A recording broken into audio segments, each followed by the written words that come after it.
El apoyo a la resistencia continuará con fuerza durante el 14º gobierno de Irán. En un mensaje al líder de Hezbollah, el presidente electo de la República Islámica, Masoud Pezeshkian, ha indicado que, basado en las raíces de las políticas fundamentales de la República Islámica de Irán, el apoyo a la resistencia libanesa seguirá. Y también a todo el eje de la resistencia regional en su conjunto. Bienvenidos a esta nueva edición de Detrás de la Razón. Gracias por acompañarnos.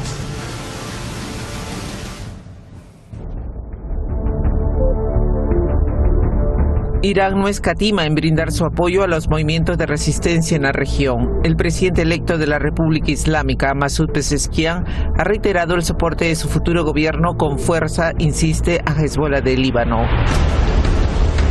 La República Islámica de Irán siempre ha brindado respaldo a la resistencia de los pueblos de la región contra el régimen sionista ilegítimo.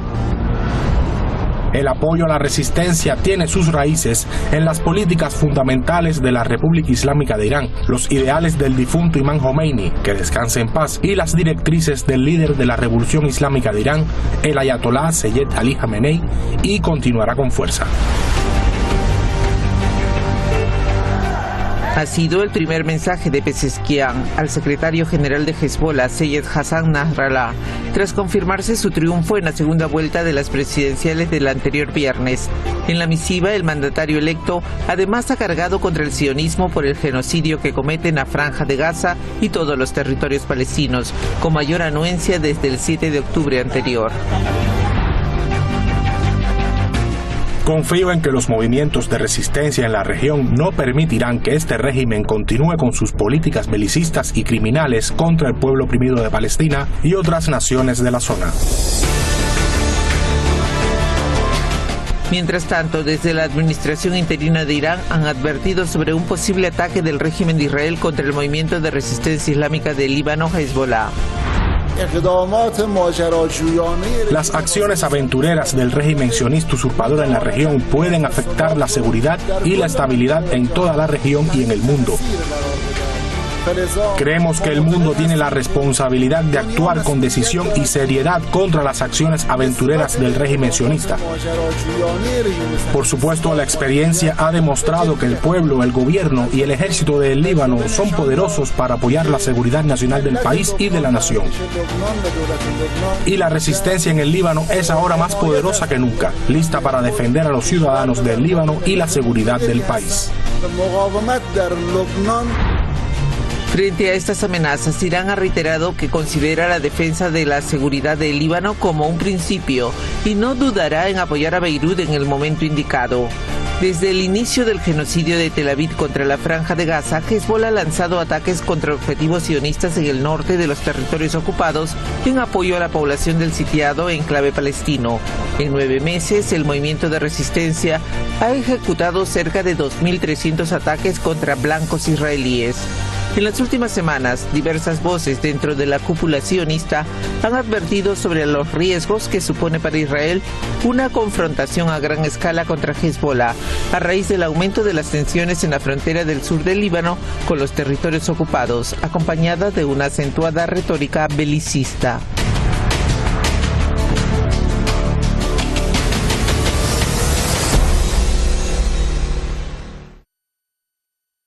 Acompañada de una acentuada retórica belicista que se traduce en el deseo de expandir la guerra por toda la región de Asia Occidental a como de lugar, a como de costa. Comienza Detrás de la Razón, tema de análisis. Nos acompañan como siempre los expertos en esta materia. Esta noche con nosotros desde Durango, en España, la ve en pantalla, Adrián Zelaya, presidente del ECAI Center, Centro Estratégico de Estudios e Investigación.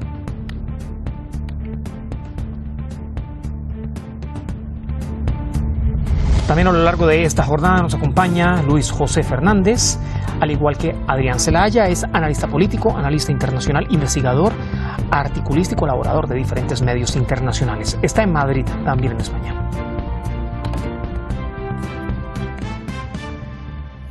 A ver, señores, ¿cómo están? Qué gusto saludarles. Buenas tardes para ustedes, buenas noches desde Irán. ¿Cómo les va? Buenas tardes, bien, gracias. Hola, ¿qué tal? Estupendamente encantado de estar con vosotros. No, por favor, encantado yo de tenerlos ustedes para ayudarlos a entender un poco esta situación, porque está comenzando, ¿no? O está a punto más bien de comenzar el 14º gobierno de la República Islámica de Irán, ahora con Masoud Pezeshkian a la cabeza por los próximos 4 años. Estamos hablando de un Irán que ha quedado manifiesto y es sumamente fuerte, resistente, un apoyo estratégico. Adrián, le pregunto, de Irán, ¿será determinante para la resistencia, para derrotar por completo al régimen de Israel, o falta mucho más todavía? Bueno, vamos a ver, el papel de Irán dentro de esa lucha, dentro de esa estrategia, yo creo que es evidente por distintas razones, ¿no? Bueno, esto podemos enfocarlo desde distintos aspectos, pero bueno, podemos partir de la clara vocación política y estratégica de Irán, una clara vocación, digamos que dentro del conjunto de los países musulmanes, que es una clara vocación que destaca por su apoyo a los intereses populares, y como consecuencia de este apoyo a los intereses populares se desprende casi de una forma directa su posicionamiento estratégico en contra de las posiciones hegemonistas de Occidente y del gobierno de Israel, y de apoyo, digamos, a los movimientos populares, al movimiento de defensa de los palestinos, ¿no? Bueno, pero ese es el primer punto. Pero claro, ¿qué ocurre? Que podría haber, si analizamos lo que ha sido Oriente Medio, el mundo musulmán en los últimos 20-25 años, ciertamente podríamos haber identificado otros polos de referencia que también podrían haber desempeñado un papel importante en esta función. Pero claro, enseguida nos damos cuenta de que esos otros polos de referencia han sido destruidos sistemáticamente uno tras otro, ¿no? Estoy pensando en Irak, estoy pensando en Siria, o estoy pensando en Libia, por ejemplo, ¿no? Esto ha dejado claramente a Irán, que era claramente la siguiente pieza a destruir en esas estrategias diseñadas al comienzo del siglo por el Pentágono, y que tenían objetivos en parte de defensa de las estrategias de Israel, pero también en parte hegemonistas, de objetivos estratégicos de mantenimiento de la hegemonía a nivel mundial. Entonces, esto desde un punto de vista, vamos a decir, de países con clara voluntad antihegemonista dentro del mundo musulmán, ha dejado a Irán en un primer lugar. Por otro lado, Irán es una gran nación, son 80 millones de personas, con un potencial económico e industrial realmente importante, con una población con un gran consenso dentro de estas políticas antihegemonistas, y geográficamente situado donde está situado, en una posición que le permite claramente y casi le compromete a hacer frente a esas estrategias expansionistas de los gobiernos de Israel. Entonces, si vemos cuál ha sido la historia de lo que ha sucedido en estos años, y además cómo Irán ha ido construyendo, no solo defendiéndose de los ataques de Occidente, del acoso internacional, sino construyendo también ese eje de la resistencia, además apoyándose en ese mundo emergente que está enfrentándose a la hegemonía occidental, liderado fundamentalmente por China y por Rusia, y construyendo junto a ellos un eje antihegemónico, pues claramente cada vez más consolidado, y que se está apoyando ahora en el propio desarrollo de los BRICS, etcétera. Pero vemos cómo Irán clarísimamente ha sido, es y sin duda va a seguir siendo un eslabón fundamental en esa estrategia antihegemonista, y dentro de esa estrategia antihegemonista, evidentemente, frente a las estrategias expansionistas del gobierno de Israel. Pero para hacer frente a esas estrategias de expansionismo también se necesita unidad, sobre todo unidad regional, ¿no? A ver, don Luis José, es uno de los retos, ciertamente, y no es un reto nuevo, es un reto que tiene más de, a ver, si nos centramos en los últimos 20, 24 años, es un reto que tiene incluso, que ya existía ese reto para cuando comenzó este siglo, que ha sido un siglo sumamente rudo para esta región de Asia Occidental, basándonos en las diferentes invasiones, las diferentes formas de injerencia que ha tratado de mantener Occidente con Estados Unidos a la cabeza. Pero entonces, ¿cómo lograr esa unidad si todavía están los tentáculos de Occidente en la región y todavía hacen peso a la resistencia que ciertamente se ha fortificado, pero aún le hace peso esa falta de unidad. Bueno, yo pienso que hay que decir en este sentido que, digamos, los conflictos internos dentro de los países árabes y musulmanes de Asia Occidental pues se han ido desarrollando de una forma continua prácticamente desde la creación del Estado sionista. Hay que decir que, bueno, no vamos a exponer todos los conflictos, pero hay que exponer, por ejemplo, lo que el régimen de Saddam Hussein llevó a cabo durante su periodo de atacar a Irán, luego a Kuwait, luego vino la guerra del 2003, la invasión. Arabia Saudí pues ha mantenido una postura muy anti-iraní durante mucho tiempo. Sin embargo, lo que actualmente se está viendo es por lo menos es el fin de los conflictos, sino una alianza o una aproximación fuerte, pero por ejemplo vemos que Arabia Saudí pues ha retomado las relaciones con Irán, Bahrein está en camino de hacerlo, Egipto, por ejemplo, hoy sabemos que ha llegado un mensaje de felicitación del presidente Sisi también al nuevo presidente de Irán. Entonces hay una distensión dentro de los países árabes y musulmanes en la actualidad. Yo creo que hay una situación doble. En primer lugar, una consolidación del eje de resistencia.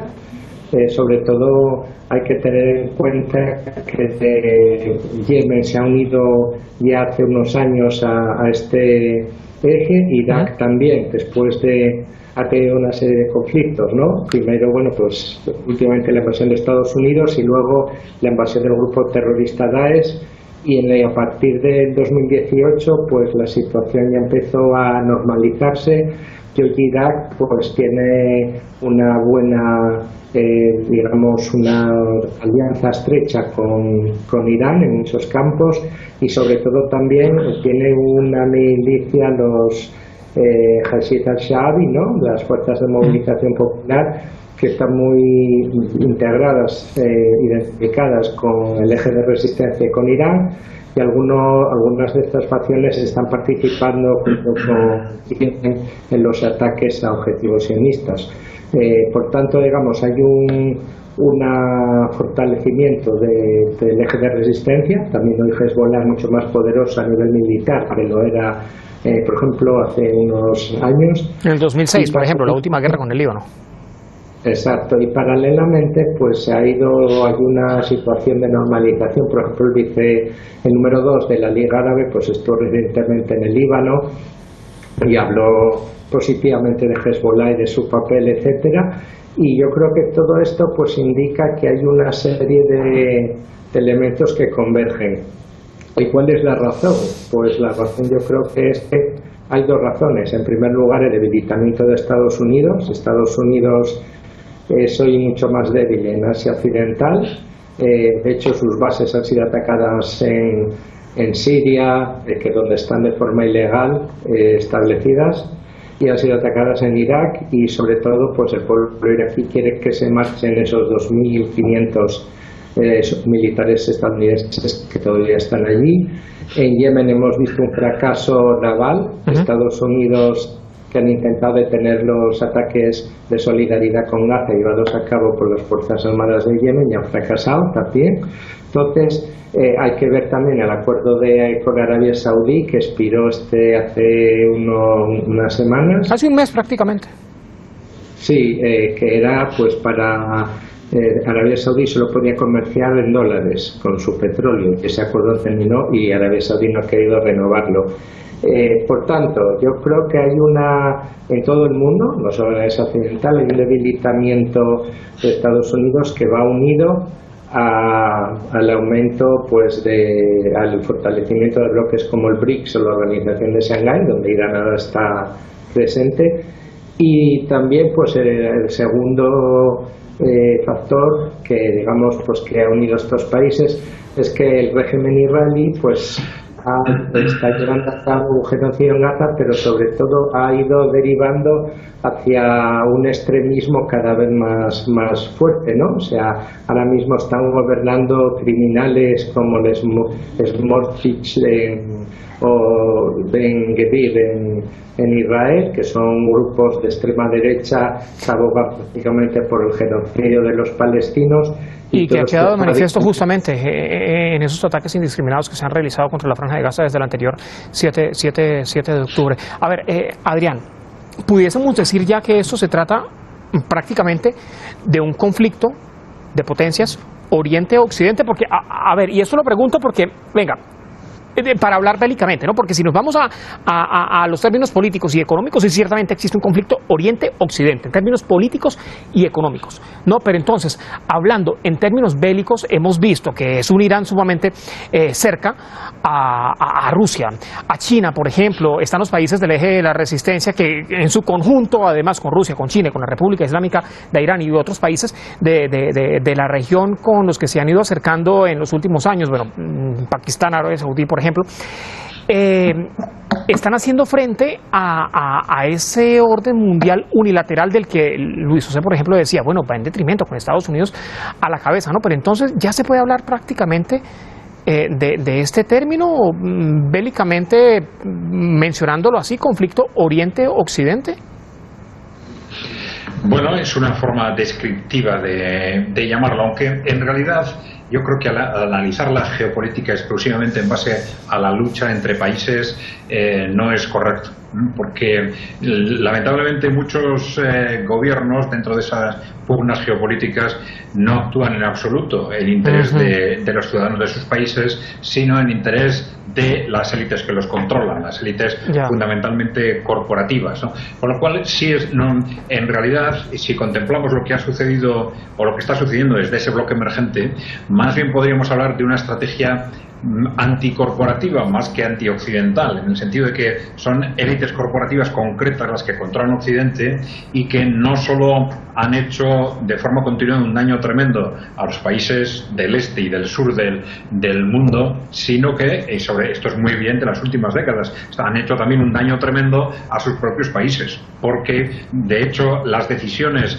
de los gobiernos de Europa y de Estados Unidos hace mucho que no se toman en interés de sus ciudadanos, sino en interés de esas élites corporativas. Lo que ha sucedido, por ejemplo, en Rusia, en China, también en Irán, han sido claramente revoluciones, si se quiere, anticorporativas. Desde la Rusia de Putin, desde el año 2000 aproximadamente, muy claramente en China desde el año 2012, con la llegada de Xi Jinping al poder, con la revolución islámica en Irán. Siempre hay una revolución, vamos a decir, anticorporativa, con una clara voluntad popular que tiene un impacto interno frente a las élites corporativas muy relacionadas con Occidente, y también una posición anticorporativa frente a esas élites occidentales que, ya digo, no son fundamentalmente multinacionales occidentales, pero que trabajan para sus propios intereses, en absoluto para los intereses de Estados Unidos o de Europa Occidental. Señores, me queda poco tiempo, lamentablemente.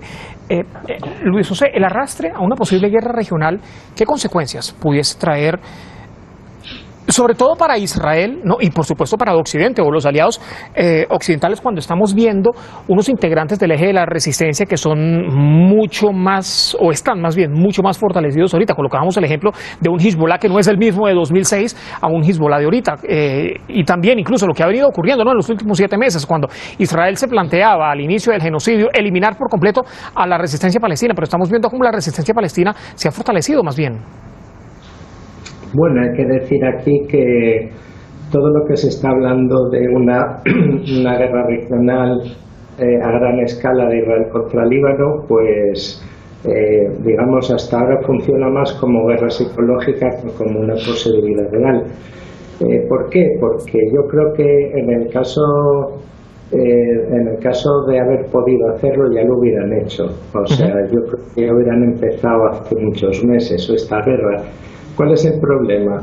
El problema es que, primero, Israel no tiene una capacidad militar para llevar a cabo esta guerra, porque, en primer lugar, hay que es dependiente completamente. Claro, no sería una guerra contra Hezbollah, sería una guerra contra todo lo que es resistencia.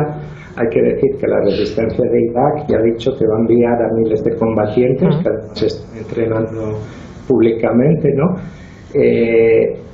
Yemen también ha dicho que enviaría, incluso Pakistán y Afganistán, pues que hay allí organizaciones también que se vinculan al eje de resistencia, también han dicho que enviarían, puede haber militares sirios, es decir, habría una oleada de combatientes sin fin, ¿no? Y prácticamente inagotables que ya iban a luchar contra Israel. Y esto pues llevaría a una guerra muy larga en el cual pues Israel estaría sometido, sobre todo no podría pararla. El problema de Israel es que sí, tiene la potestad de lanzar la guerra e iniciarla, pero no puede pararla. Es decir, una vez que ellos quieran parar esto no van a poder. Entonces... ¿Eso quiere decir que puede ser un arma de doble filo para Israel en su conjunto? Claro, cuando me refiero a su conjunto me refiero a Israel y sus aliados. Y luego también la destrucción, o sea, hay que decir que Hezbollah pues tiene misiles de alta precisión de gran poder destructivo que no ha utilizado todavía en este conflicto, y estos misiles pueden alcanzar cualquier parte de la entidad sionista. Hay que decir el famoso dron Abu Villa, ¿no?, de Hezbollah, que ha estado enviando imágenes de Haifa, del Golán, etcétera. Y esto es un mensaje claro de Israel, es decir, tenemos claros cuáles son los objetivos y estos objetivos van a ser destruidos en caso de guerra, con lo cual esto llevaría a Israel a una situación de ruina económica, de una fortísima tensión para los israelíes, los colonos, etcétera, que ya han huido 100.000 del norte de la Palestina ocupada hacia el centro. Entonces, digamos, eso sería un conflicto tremendo que no se parece nada al conflicto actual de Gaza. Es decir, por ejemplo, a ver, permítame acá para sondear la opinión de Adrián, Luis, eso sería entonces, o se traduciría más bien en que la expansión de este conflicto sería mucho peor a los conflictos que hemos visto sin irnos tan lejos, durante los últimos 20 años en la región de Medio Oriente. Mucho peor en el sentido de peor para alguien en concreto o más grave. Para toda la región, para toda la región. Para toda la región. Sí. Bueno, eso es lo que hay que interpretar que realmente está pretendiendo el gobierno de Israel, porque no es algo reciente, ya ni siquiera es de este gobierno, también de los anteriores. Tenemos varios años de estrategias de actuaciones que no tienen sentido militar ni sentido político, que solo tienen un sentido de provocación en algunos momentos absurdos contra Siria, con ataques sin objetivos militares, en otros casos contra Irán, contra Líbano. Claro, cómo se ha gestionado esta operación en Gaza, con declaraciones absolutamente disparatadas y declaraciones genocidas, amenazas de echar a los palestinos al mar, de lanzarles bombas atómicas, pero algo continuado y además con crímenes tremendos publicitados a través de televisión, algo que solo se entiende en ese contexto de una continua provocación, que yo creo que es una estrategia que quedó evidenciada con este ataque contra el consulado de Irán en Damasco, que ello fue claramente un acto de guerra y que evidentemente solo tenía esa explicación en un contexto en el que el gobierno de Israel está continuamente intentando provocar una escalada del conflicto. Pero claro, esa escalada, como habéis comentado vosotros, no tiene sentido en un conflicto estrictamente regional, en el que Israel tiene todas las de perder. La única explicación es que es una escalada en la que Israel está apostando por arrastrar a Estados Unidos a la guerra a toda costa. Está intentando, teniendo en cuenta que ellos se sitúan estratégicamente ante un mundo en el que están claramente perdiendo posiciones. Su posición en Oriente Medio se asentaba siempre en la hegemonía estadounidense sobre el mundo. Esa hegemonía no solo ha ido diluyéndose, sino que está claramente en cuestión como consecuencia de este mundo emergente que se ha enfrentado a él. Y en esa situación, claro, Israel tiene un futuro muy difícil y tiene solo dos opciones. La primera es, bueno, pues vamos a empezar a negociar otro contexto, cómo nos empezamos a tener buenas relaciones con los palestinos, a llevarnos a pensar en un futuro común más o menos pacífico. Y la otra opción es reventar el tablero, es decir, provocar una escalada, un conflicto internacional, evidentemente, arrastrando a Estados Unidos, que nos permita romper ese camino que claramente está llevando al mundo hacia un contexto que les es claramente desfavorable para sus estrategias, ¿no? Y que sobre todo no se sabría a dónde podría llegar, no se sabría cómo incluso podría terminar y quién realmente va a estar enfrentado con quién y todo eso, las repercusiones que podría traer. Ojo, no solamente para la región, sino para el mundo entero, para el planeta entero. Claro. Señores, se nos termina el tiempo, lamentablemente. Muchas gracias. Muy bien. Gracias a vosotros. Un saludo. Que esté muy bien, hasta la próxima. A ver, hoy mismo, el grupo libanés Hezbollah afirmaba haber lanzado una andanada de cohetes contra posiciones del régimen de Israel en los altos del Golán ocupados. Y previamente había afirmado que sus combatientes habían atacado un emplazamiento militar también sionista en las instalaciones de Al-Marj, cerca de la frontera entre el Líbano e Israel. Mañana seguimos analizando todas las repercusiones a las que nos lleva el genocidio que comete el régimen de Israel en la Franja de Gaza. Jordania se ha pronunciado, ha afirmado haber reforzado su apoyo a la UNRWA, que es la Agencia de Naciones Unidas para los Refugiados Palestinos, para atender, decía Jordania, la catástrofe humanitaria que se ha generado en el enclave palestino desde hace 7 meses. 7 meses, no, 9 meses, ya se cumplieron 9 meses, 2 días. Gracias por acompañarnos, hasta la próxima.